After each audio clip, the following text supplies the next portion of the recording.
Hey, everyone in Maccabee Nation. Thank you for tuning in to our third interview. We're here. Joining us today is Yoni Lightstone. Yoni is the founder and lead tour guide for Yoni Tours. He's been giving tours in Israel for over a decade as a licensed guide and holds a degree in Israeli studies and geography from Bar-Ilan University. I was fortunate enough to meet Yoni when he guided a birthright trip. We've kept in touch ever since. Thank you so much for joining us today, Yoni. It's my absolute pleasure. It's great to see you again. So let's jump into it. Can you start by telling us, you're from Canada and you became an Israeli citizen. What was that process like, and what kind of drove you to make that decision? So that's a really good question. My parents tell me that from the age of 4, I told them that I was going to move to Israel. Of the transition for you when it came to feeling like a part of Israeli society? I think that for me personally, it wasn't a very hard transition. Of course, language. In many ways, my personality is quite Israeli, so I didn't have a very difficult time. But some of the main differences is that you need to be very vocal about what you want, and you need to be significantly pushier than one is in North America. Was there a moment when you decided that you wanted your career to be about guiding, and what kind of inspired you to become a tour guide?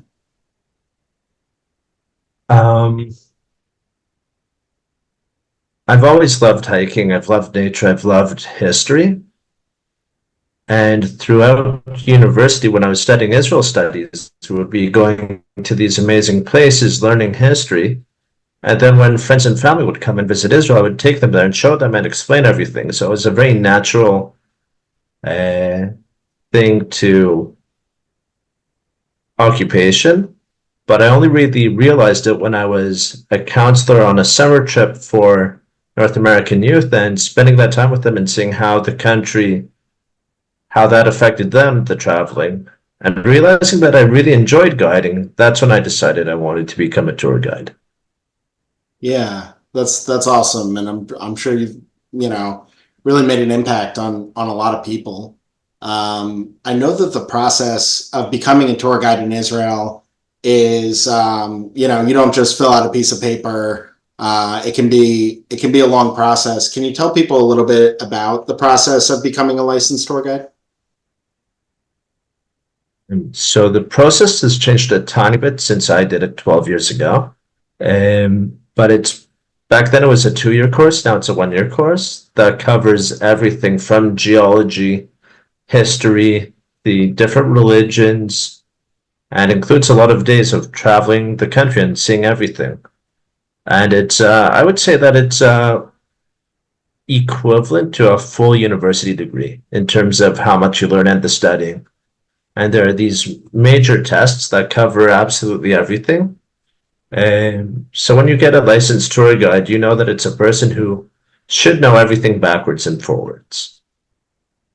Yeah, and I think is there anything that people can look for, or should they just ask if they're looking for a tour guide if they're licensed or not, or is it illegal to be a tour guide if you're unlicensed?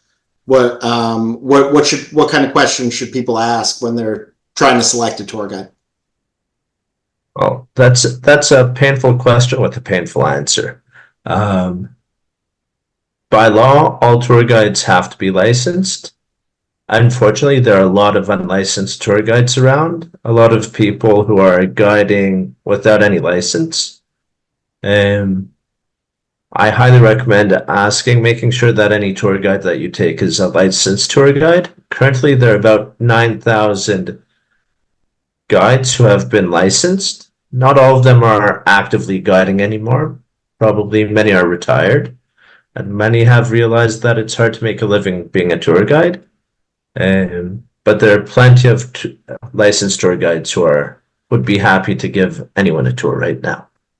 Yeah, I think that segues nicely into asking about what is tourism like now after the events of October 7th? How has it changed compared to previous years?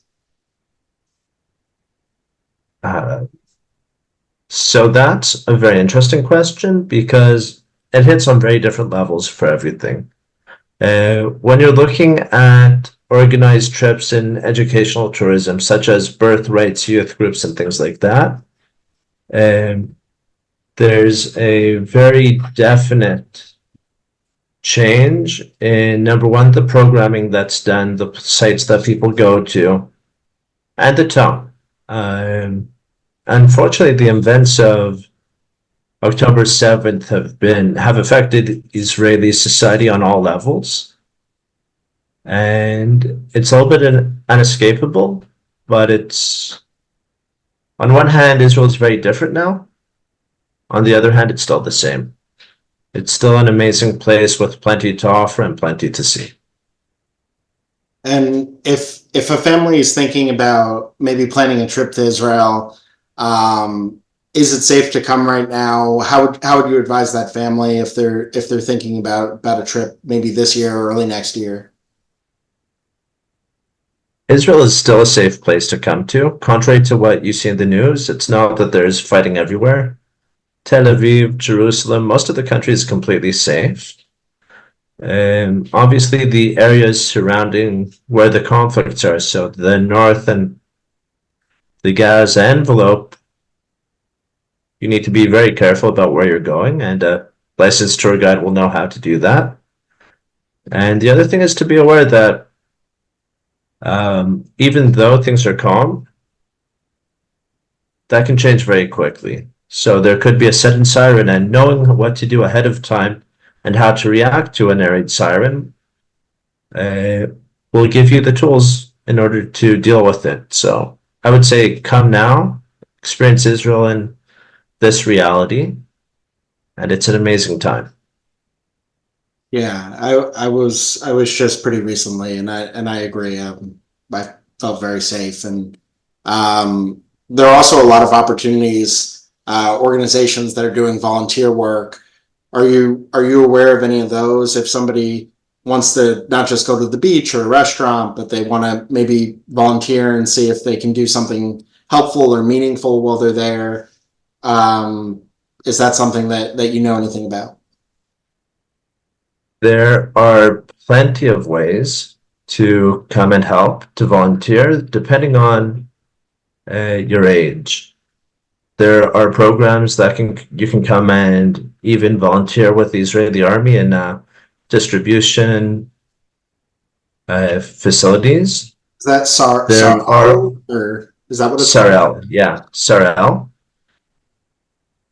There are organizations called, one of them is called Hashomer Chadash, where you can help farmers work in the fields all across the country.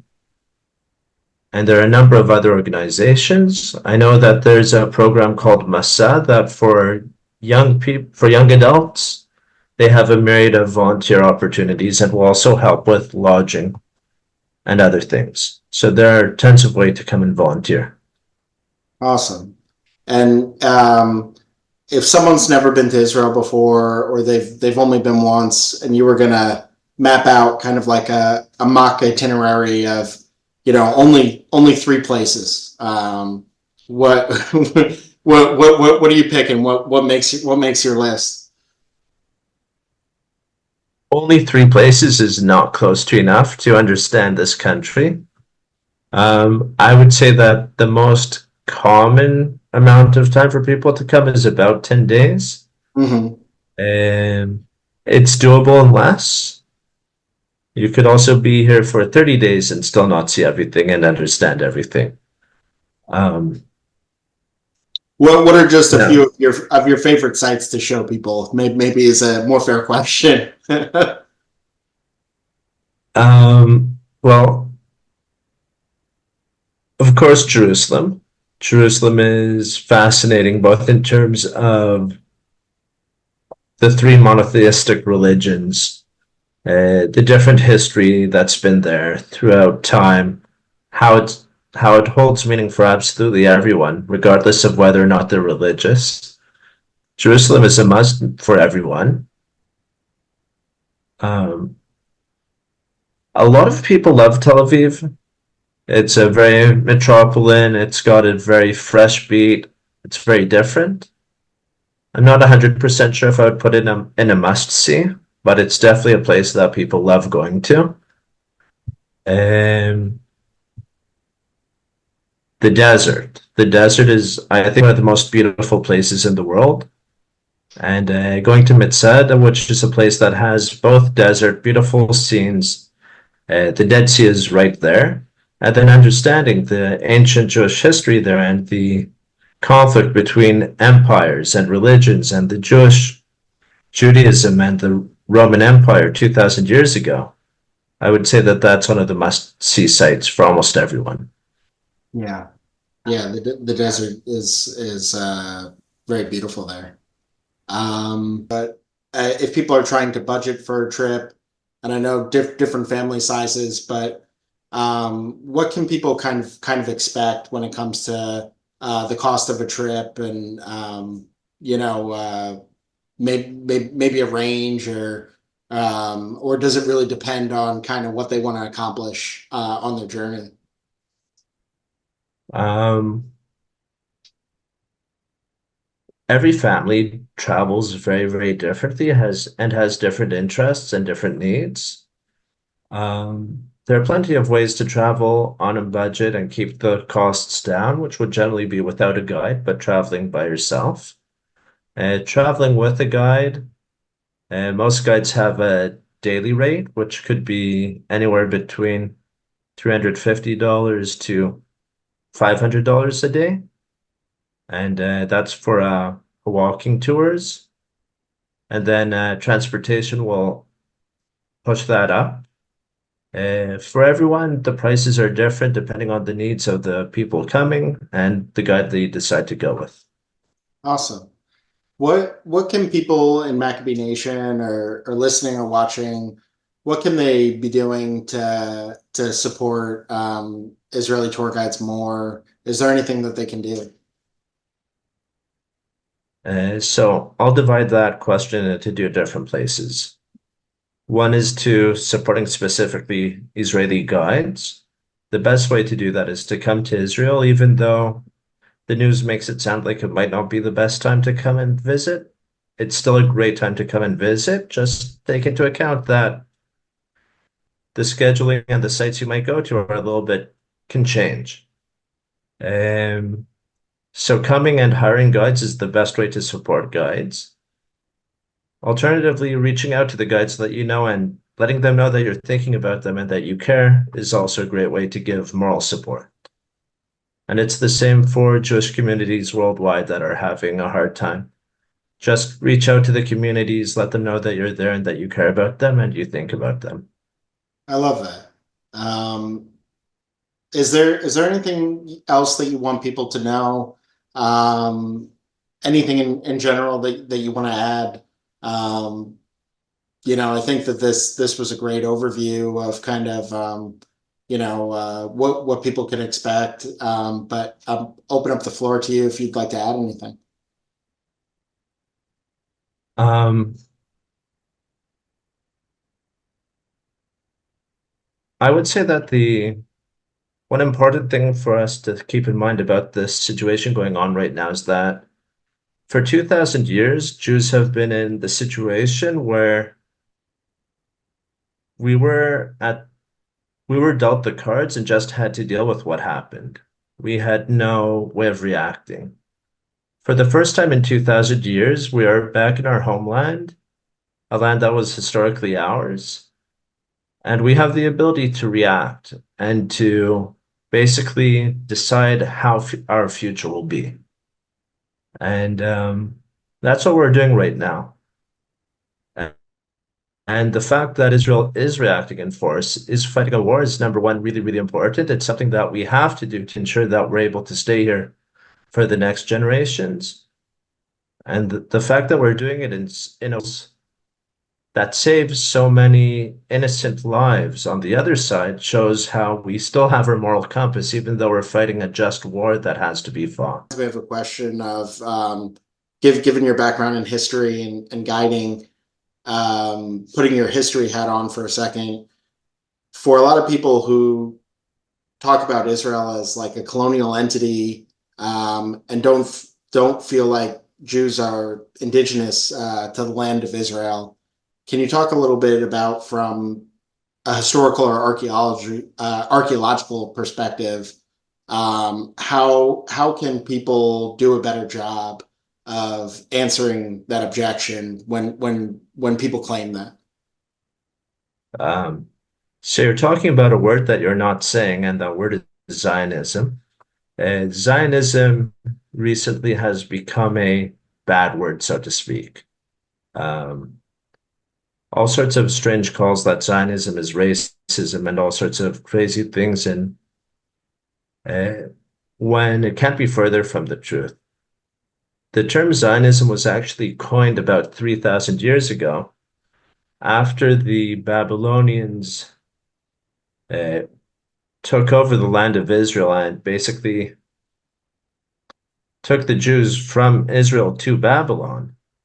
And that's when the term Zionism started. The first Zionist movement started in the year 586 BC and was realized in the year 500 BC when Jews went from Babylon back to Israel, to the land of Israel, and reestablished a Jewish entity there.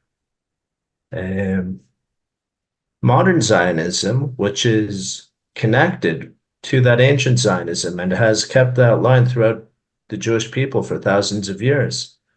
Um, every single Jew around the world, when they pray about returning to Jerusalem, returning to Zion. This isn't a new thing. This is a part of our tradition that's been going on for thousands of years. And modern Zionism never put it as one of its goals to displace the Arabs living in the land of Israel. That was actually something that the UN pushed forward in their agreements and their ability to make a partition similar to what happened between India and Pakistan. Um, so the modern attempt to change Zionism into something racist is 100% untrue and unfounded. Zionism is the Jewish yearning to be in Israel and the Jewish right for self-determination. Yeah, I like that definition, and I appreciate you elaborating on that. Um, you know, we're running a little short on time because I need to get a paid Zoom account eventually. So we're gonna wrap things up. But if you have any questions for Yoni, or you'd like to book a tour, I'm gonna put his contact information in the comments. I want to really thank Yoni for your time today. And if you're considering coming on either a vacation, volunteering, anything in Israel, I highly encourage working with Yoni. He'll show you the country, he'll teach you things, he'll keep you safe. He's an excellent tour guide. It can be a life-changing experience. I just want to Oh, put please. out there that anyone is welcome to send me a question, even if you don't want to hire me or you're not thinking about hiring me. Feel free to ask questions if you're planning on coming to Israel, and I'm happy to push you in the right directions. Awesome. So thank you everyone for listening to Maccabee Nation. Until next time, we'll see you then.